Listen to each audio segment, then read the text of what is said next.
Hi guys,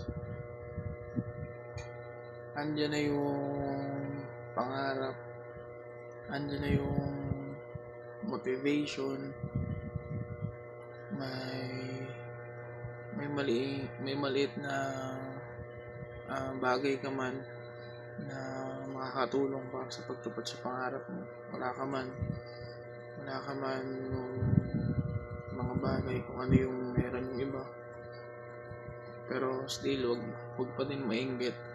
Tingnan pa din natin kung ano yung meron tayo. Kung ano ba talaga yung nagpapasaya sa atin. Kung saan tayo masaya. Yun yung pagtuunan natin ng pansin. Kasi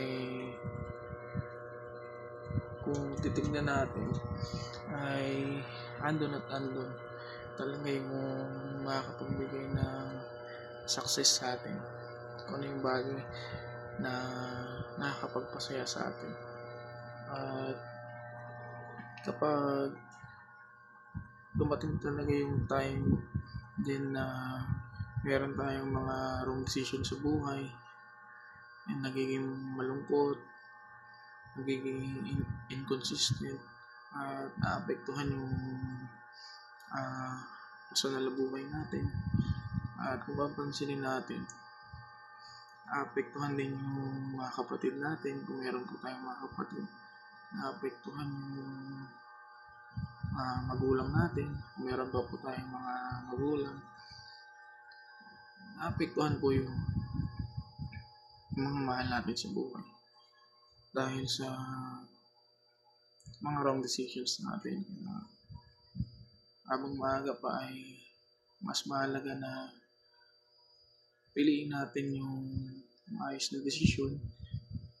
Itawan na natin yung mga bagay na nagpapahirap sa atin, nagpapabagal sa atin tungo sa mga pangarap natin.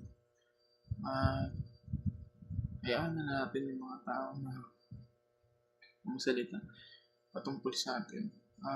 Tanggalin na rin natin yung bagay na magsalita rin tayo para sa kanila. Hayaan na lang natin. Mas maigi na mag-focus lang tayo sa sarili nating buhay